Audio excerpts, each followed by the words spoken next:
Ya, pemirsa, kita kembali lagi di Metro Pagi. Kita akan masuk ke segmen obrolan Metro Pagi, di mana penyusunan RUU Pemilu masih menyisakan 3 pasal krusial di sini ya. Dan Pansus RUU juga ini masih berkutat dalam perdebatan sampai malam kemarin ya rapatnya ya, rapat konsultasi tentang ambang batas parlemen atau Parliamentary Threshold atau PT disingkatnya. Juga ada sistem pemilihan ini mau terbuka atau tertutup, dan tentunya alokasi kursi per daerah pemilihan. Ulur terkait sejumlah poin krusial RUU Pemilu masih berlanjut. Poin pertama adalah ambang batas parlemen atau Parliamentary Threshold. Beberapa fraksi parpol besar mulai melunak dari 5% menjadi 4%. Kemungkinan perdebatan akan berkisar pada angka 3 hingga 4%. Sementara untuk alokasi kursi, kemungkinan besar akan didapat suara bulat, yaitu 3 hingga 10 kursi untuk DPR dan 3 hingga 12 kursi di DPRD. Masalah sistem pemilihan terbuka atau tertutup dan cara perhitungan suara pun masih menjadi perdebatan fraksi di parlemen. Kepada rakyat untuk memilih siapa yang ingin mewakili dia. Apalagi sistem pakai sekali. Tidak layak, baru sekali udah kita ganti. Itu yang berkualitas memang harus biaya lebih besar. Ini ngomong kualitas, kalau mau asal-asalnya tunjuk-tunjuk saja selesai kan. Kayak dulu misalnya ada fraksi TNI, ABRI, ya udah itu tunjuk-tunjuk aja selesai. Sebenarnya kan kalau kita membuat sistem terbuka, dampak jangka panjangnya itu partai politik akan menjadi event organizer, bukan menjadi pusat pengkaderan politik. Dan menurut saya itu bahaya yang lebih besar dari sistem terbuka. Apakah partai-partai yang nanti akan berlaga di pemilu dan partai itu adalah bukan partai yang memiliki kursi di parlemen, apakah kita akan lakukan verifikasi kepada mereka sementara yang sudah punya kursi tidak lakukan verifikasi? Ini saya kira satu soal yang memang debatable. Misalnya PDI Perjuangan mengusulkan ya semua partai mesti diverifikasi. Kenapa ada pemberlakuan yang berbeda? Semangatnya bukan lagi memperbaiki demokrasi kita, tapi semangatnya adalah membunuh partai-partai kecil. Kalau Anda bertanya tentang sikap Hanura, kami masih seperti yang dulu. 2,5 maksimal 3 PT-nya terbuka agar apa yang telah diputuskan pada pemilu-pemilu sebelumnya, di mana rakyat bisa melihat dan memilih orang-orang terbaik yang bisa menyuarakan kepentingan mereka, itu bisa diukur. 9 partai itu menganggap dirinya sudah pasti lolos verifikasi. Padahal kalau kita lihat di lapangan belum tentu dia juga lolos gitu kan. Kalau memang ingin fair ya semuanya diverifikasi. Politik kental kaitannya dengan musyawarah, negosiasi, tapi harus solusi. Bila lobby dan kompromi tak ada di antara fraksi, bisa jadi voting kembali dilakukan pada paripurna pengesahan RUU Pemilu. Tim Liputan Metro TV. Ya, itu dia informasi pembuka sebelum kita akan menuju dialog ini, di mana sejumlah fraksi di DPR masih bertahan atas sejumlah poin krusial dalam RUU Pemilu, terutama terkait ambang batas parlemen, sistem pemilihan terbuka atau tertutup, dan juga penghitungan suara dan alokasi kursi per pemilihan. Dan jelang paripurna pengesahan RUU Pemilu sangat mungkin terjadi lobby dan juga kompromi politik antar fraksi. Sebenarnya ada apa sih di balik alotnya pembahasan RUU Pemilu ini? Benarkah RUU Pemilu hanya menguntungkan partai besar dan membunuh partai-partai kecil? Ya, saya perkenalkan dulu orang-orang yang akan kami coba gali lebih dalam lagi, apalagi kemarin mereka juga ini bagian dari Pansus RUU Pemilu. Yang pertama saya perkenalkan dulu Pak Akbar Faisal, ada anggota Pansus juga, ini dari anggota DPR fraksi Hanura. Selamat datang Pak. Selamat pagi. Ya, selamat pagi. Dan juga ada Wakil Ketua Pansus ya, ada Pak Arwani Tomafi, yang juga merupakan sekretaris fraksi P3. Berarti juga nanti bisa kita gali terkait dengan Setgap ya, karena kemarin kita bertemu juga dalam rapat internal Setgap. Dan tentunya juga ada seorang pengamat di sini, ada Pak Sebastian Salang yang mewakili dari Ketua Formapi ya Pak ya, Forum Masyarakat Peduli Parlemen Indonesia. Iya, kita akan ke Pak Arwani terlebih dahulu. Pak Arwani, hasil lobby-lobby, hasil pengerucutan sejauh ini sudah mengerucut ke berapa opsi? Lobby di Pansus ya? Ya. Ya, jadi tadi malam kita melaksanakan rapat kerja untuk pengambilan keputusan tingkat pertama di tingkat Pansus. Ada kesimpulan yang bisa kita tarik bahwa belum ada kesepakatan bulat seluruh fraksi terkait dengan 4 poin itu. Jadi dari 4 poin itu hanya ada perkembangan. Yang pertama, Demokrat menarik usulan yang terkait dengan kuota model alternatif 2, yaitu model MA. Jadi hanya ada satu usulan terkait dengan kota, metode kota. Terkait dengan PT juga variannya masih antara 3, 3,5 dan 4. Ya, jadi untuk alokasi kursi hampir seluruh fraksi kecuali Partai Golkar seluruhnya sepakat di 310 untuk DPR dan 312 untuk DPRD. Untuk sistem pemilu masih menyisakan 2 pendapat. Yang pertama tertutup dan terbuka, tapi juga sebagian besar mengarah ke terbuka. Masih terbuka ya, Sebagian besar apa karena Sebagian Bapak besar, dan bukan. koalisinya mungkin mengarah ke terbuka? Ada 6 fraksi yang mengusulkan terbuka, sisanya tertutup. Yang tertutup siapa yang bertahan di tertutup? Untuk yang tadi malam fraksi PDI Perjuangan dan fraksi PKS tertutup, sedangkan fraksi PKB di dalam pandangan fraksinya menyatakan tertutup, tetapi juga dalam perkembangannya di lobby di luar juga sudah siap untuk pindah ke terbuka. Ya, baik. Kalau Pak Akbar, Anda kemarin yang mencurigai jangan-jangan ini karena lobby-lobby masih belum juga pengkerucutannya itu belum pasti begitu menurut Anda ya, dan Anda curiga ada pasal yang nanti dijadikan pasal siluman, yaitu pasal 211. Bisa Anda jelaskan apa indikasinya sampai Anda bisa berpikiran sampai situ? Ya, kaget aja kemarin ya. Jadi sebenarnya begini, kemarin itu kami sempat berdiskusi dan beberapa teman-teman untuk memikirkan opsi untuk menambah ruang bagi kita semuanya untuk menyisir kembali RUU ini. Jangan sampai terjadi ada lagi pasal siluman seperti yang kemarin kan, yang 6A itu ya kan, BBM. Maka kemudian setelah saya melihat 211 ini kok jadi bias gitu loh. Saya tidak lagi mempersoalkan bagaimana bisa munculnya pasal ini. Biasnya maksudnya antara apa dan apa? Karena di pasal 211 alternatif 1 itu clearly misalnya konversi suara menjadi kursi itu habis di dapil titik. Tetapi tidak ada yang mengatakan bahwa yang berhak, pasal alternatif kedua itu poin C mengatakan ya kira-kira begini, yang berhak ikut pada putaran kedua, pemilihan tahap 2 itu adalah yang mendapatkan kursi di tahapan pertama. Itu memang putusannya mana. Setelah saya buka-buka, ini ternyata belum selesai dan tidak layak untuk dibawa ke paripurna. Maka kemudian saya meminta supaya ini diselesaikan dulu dan saya tarik pendapat mini fraksi saya, karena memang saya pertama membacakan.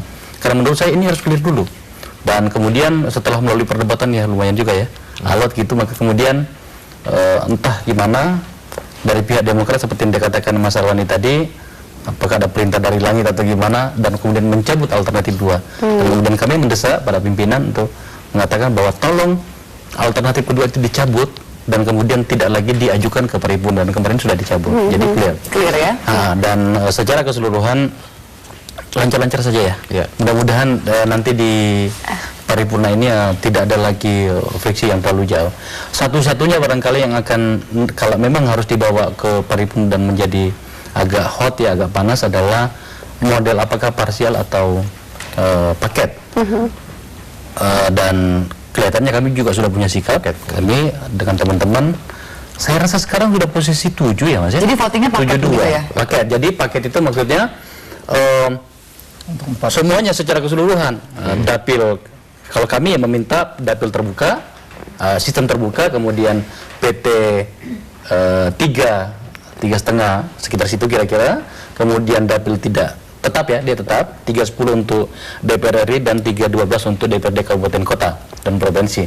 Kemudian konversi suara itu kuota murni habis dengan memakai pendekatan atau model seperti tahun 2009. Jadi paketnya seperti itu, tidak di parsial-parsial. Iya, baik. Ini kita akan bahas lagi mengenai hal ini. Nanti mungkin Mas Abbas yang Salam juga bisa menjelaskan lebih membumi lagi begitu mengenai apa yang dimaksud oleh para wakil rakyat ini, apa dampaknya terhadap rakyat gitu. Nanti bisa dijelaskan lebih lanjut ya untuk loginya seperti apa dari opsi-opsi tersebut. Sesaat lagi kita kembali lagi setelah pariwara berikut ini.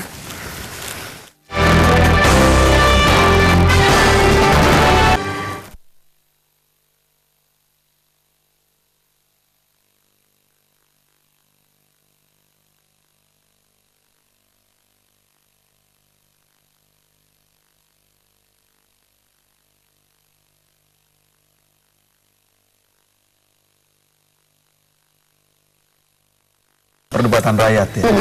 Ini bukan perdebatan rakyat ya. Ini semata-mata perdebatan DPR dan perdebatan partai. Ini masih partai yang sudah ada di DPR ya? Ya. Berarti bukan partai non DPR. Ya kira-kira begitulah, konkretnya kira-kira begitu. Dan ini soal pertama, kalau bicara soal PT, ini soal hidup matinya partai yang ada di DPR. Belum lagi partai yang baru mau masuk. Ini soal hidup mati, karena itu ini pasti mati-matian dipertahankan oleh partai yang ada di sana, baik partai yang menengah bawah maupun partai yang menengah atas. Ya, kalau PT-nya tinggi, maka partai menengah bawah ini merasa terancam. Lalu partai menengah atas merasa diuntungkan kalau PT terlalu tinggi. Itu satu poin. Lalu kemudian poin yang lain ini soal misalnya soal sistem penghitungan. Ya, apakah menggunakan sistem kuota seperti periode yang lalu atau sistem mana? Divisor, Webster atau Dhon gitu. Jadi masing-masing sistem itu juga punya implikasi pada kalau Webster menguntungkan partai besar atau menguntungkan partai kecil. Ini soal kursi yang nanti diperoleh. Jadi yang potensi suara yang hilang begitu. Ini bukan soal suara yang hilang, soal kursi yang mereka dapat. Apakah kursi itu beralih lebih banyak menguntungkan partai besar atau menguntungkan partai kecil? Ini hitung-hitungannya memang sangat pragmatis untuk kepentingan partai. Lalu kemudian soal terbuka dan tertutup. Kalau terbuka dan tertutup ini memang perdebatan yang sangat panjang, gitu ya. Lalu ini juga soal kepentingan internal partai yang berkaitan dengan kader-kadernya. Kalau tertutup, maka hampir dipastikan siapa yang diuntungkan. Tentu saja orang yang dekat dengan elit partai, karena mereka pasti dengan mudah mendapatkan nomor muda, ya kan? Jadi nggak perlu capek-capek di lapangan, dekat dengan partai, kasih upeti sedikit, ya pasti dapat nomor. Jadi nggak perlu turun kampanye, juga pasti dapat. Kira-kira begitu. Itu kalau tertutup ya? Kalau tertutup. Nah, kalau terbuka, maka setiap calon itu harus bersaing di lapangan, di daerah pemilihan, supaya mendapatkan simpati dari rakyat, ya. Dan masyarakat bisa melihat, tidak lagi memilih kucing di dalam karung gitu.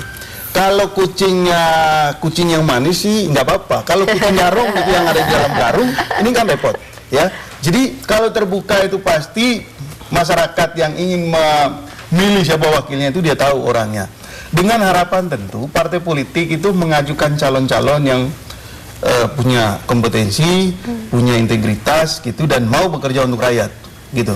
Jadi kalau partai mengajukan calon yang bagus, ya, lalu kemudian masyarakat juga sudah cerdas memilih orang yang tepat, diharapkan DPR ke depan tentu lebih baik. Itu kira-kira harapannya. Tapi kalau sistemnya tertutup, kita menyerahkan 100% gitu kedaulatan itu, harapan itu kepada partai politik. Iya, kalau partai politik menyodorkan orang-orang yang tadi saya bilang. Kalau menyodorkan kucing garong semua, nah kan kita tidak punya pilihan apa-apa. Mas Bastian, lalu bagaimana dengan aksi dari partai-partai kecil yang belum masuk ke dalam parlemen? Mereka juga ramai tuh berdemonstrasi. Ini bagaimana dengan aspirasi mereka? Ya, itu sama. Jadi baik partai yang di luar parlemen, katakanlah yang tidak bisa lolos pada pemilu yang lalu, pasti mereka berharap kalau bisa parliamentary threshold itu dihilangkan.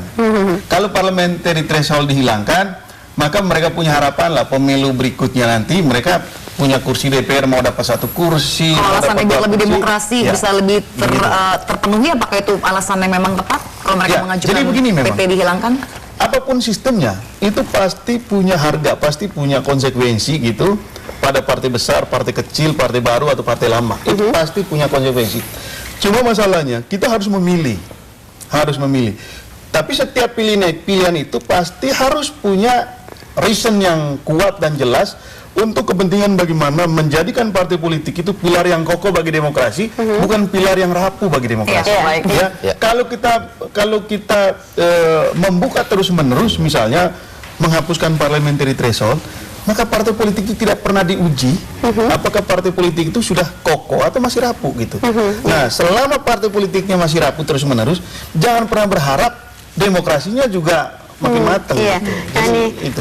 Sebenarnya begini ya, ini kan sebenarnya undang-undang pemilu ini menurut saya sudah pernah beberapa kali mengatakannya ke publik bahwa sebenarnya bagi kami masih banyak yang harus dilakukan. Makanya kan kemarin beberapa waktu yang lalu itu saya pernah meminta ini ruang waktu waktu dan pikiran kita ini belum terelaborasi dengan optimal untuk undang-undang ini. Artinya apa?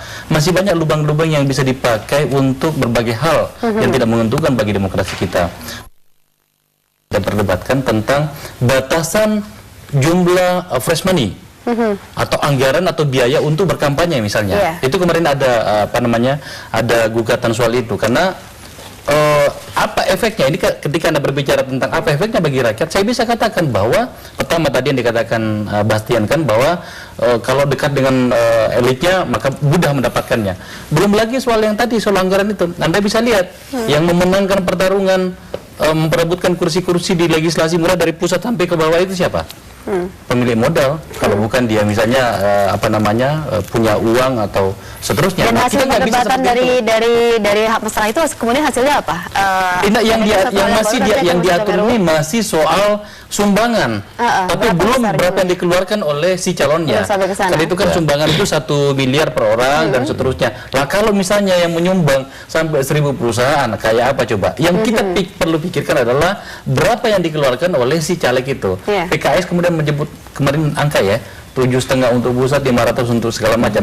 Terlepas soal itu, menurut saya ini harus yang diatur. Belum lagi yang lain-lain, masih banyak. Nah makanya kemudian saya katakan ini barangkali yang optimal yang kita bisa capai dengan rentang waktu persidangan yang sependek ini. Sebenarnya masih banyak yang harus kita elaborasi dan tidak ada jaminan kok undang-undang ini nantinya tidak berubah lagi pada saat itu tahun 2000. Sebenarnya ada beberapa hal yang sudah dicapai di pembahasan undang-undang ini dan saya juga ingin menegaskan bahwa sebenarnya banyak kemajuan, perbaikan-perbaikan yang kita lakukan. Yang pertama terkait misalnya dengan jaminan kedaulatan pemilih. Kita meningkatkan betul indikator-indikator dan juga lapisan untuk bagaimana ada jaminan kedaulatan pemilih.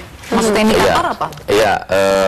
Beberapa ketentuan kita atur, misalnya ketika masyarakat tidak tercantum di dalam daftar pemilih tetap, kita masih memberikan ketentuan penyelenggara pemilu harus menyiapkan daftar pemilih khusus bagi mereka yang tidak tercantum di dalam DPT. Kita tahu dalam beberapa kasus pemilu terakhir banyak masyarakat yang terkena sengketa lahan, terkena sengketa kependudukan juga tidak masuk dalam daftar pemilih, dan itu jumlahnya sangat signifikan sekali. Nah itu sudah kita akomodir. Artinya apa? Artinya pansus ini juga sudah melakukan hal yang terbaik untuk rakyat ya. Dan prinsip pemilunya kan untuk kedaulatan pemilih. Kembali ya Pak ya, kita harus jeda dulu nih. Ya kita akan kembali lagi bersama setelah jeda pariwara berikut ini.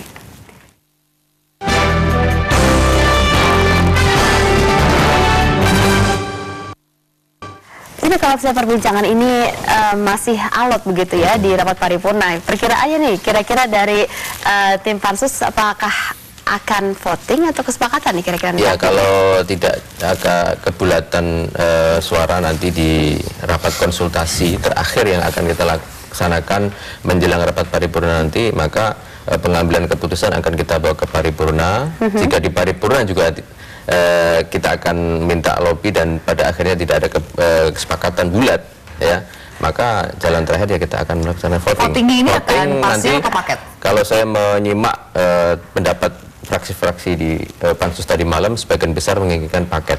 Ini sebenarnya kalau kita bicara untuk paripurna hari ini pasti juga ada kaitannya dengan pertemuan internal Setgap kemarin yang minus PKS ya.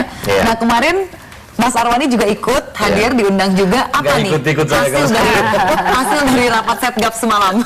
Ya, rapat Setgap tadi malam di rumah Pak Sarif memang secara khusus membahas tentang persiapan paripurna pada pagi ini, yaitu tentang RUU Pemilu.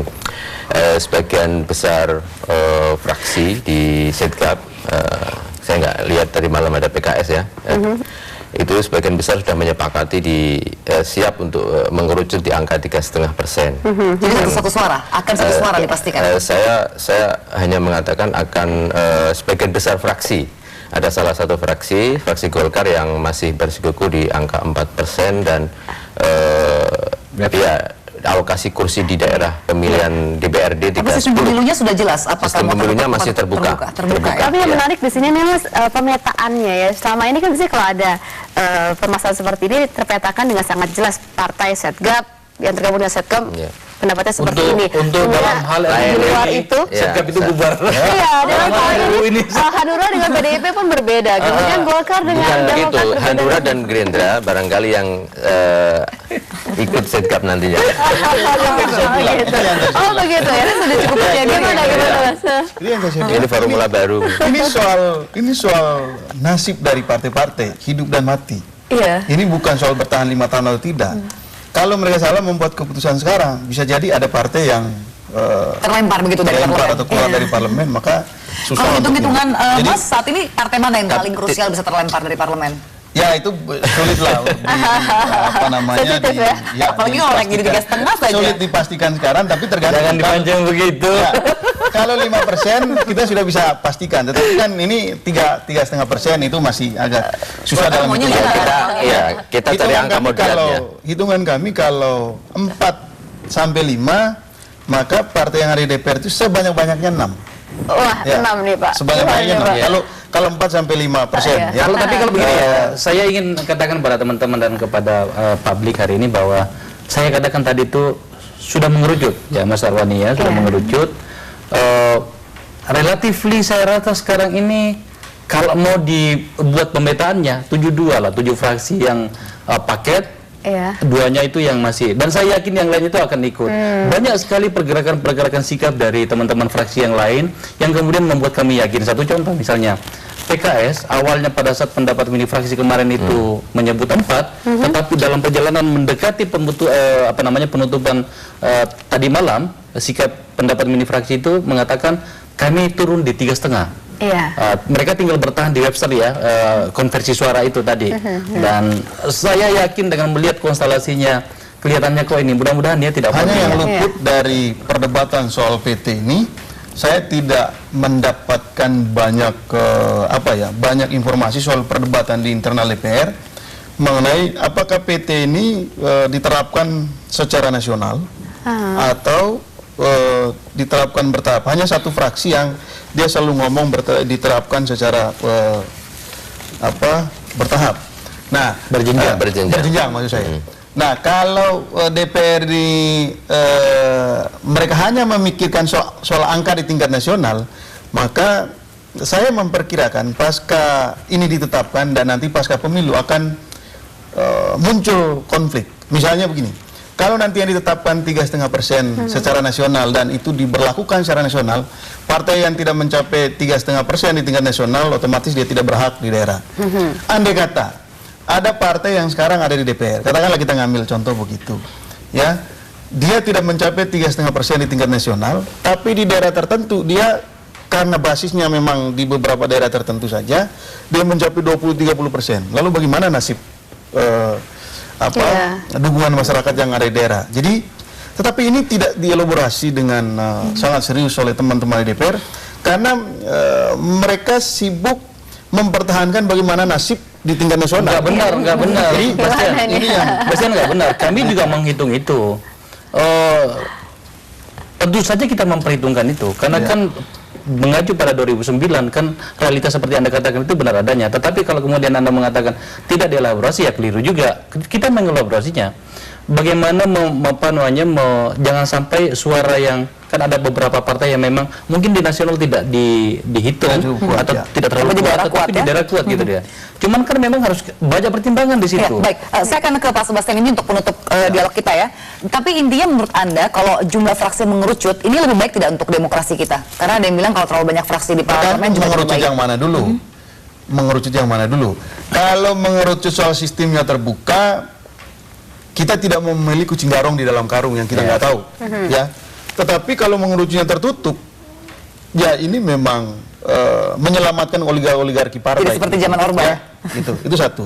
Lalu poin yang kedua, kalau sepakat untuk mendorong penguatan partai, itu memang perdebatan soal 0%, 1%, 2%, itu mestinya teman-teman itu sepakat, kalau mereka percaya diri, sepakat letakkan 5% misalnya.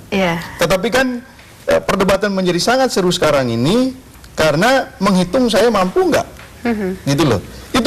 Itu Itu hitungannya sangat pragmatis. Baik, Karena Pak itu saya Sebastian. bilang, ini undang-undang ini memang kental sekali dengan nuansa pragmatisme dari partai-partai politik ketimbang tadi Akbar bilang masih terlalu banyak hal-hal yang penting untuk penguatan demokrasi yang belum dielaborasi di dalam undang-undang itu. Karena itu saya bilang sebaiknya ke depan ya untuk undang-undang pemilu yang dibahas oleh DPR katakanlah periode yang akan datang jangan untuk pemilu tahun 2019 tapi untuk beberapa periode 5-6 ke depan lagi. Mereka tidak terjebak dalam kepentingan Tadi malam juga sempat disampaikan bahwa ada penambahan usulan penambahan ketentuan agar RUU Pemilu ini bisa berlaku untuk 2 kali pemilu karena setiap kali pemilu kita mengganti melakukan revisi maka artinya ada kesan anggota DPR yang terpilih dari sebuah RUU Pemilu itu seperti tidak kredibel ya. Lahir dari sebuah Baik, maaf undang-undang yang saya tidak harus kredibel potong gitu. dulu. Waktu kita sudah habis. Iya, terima kasih atas kehadirannya. Terima kasih Pak Arwani, Pak Akbar Faisal, juga Pak Sebastian Salang. Terima kasih dan semoga mencapai hasil yang terbaik untuk rakyat tadi ya, untuk kepentingan rakyat.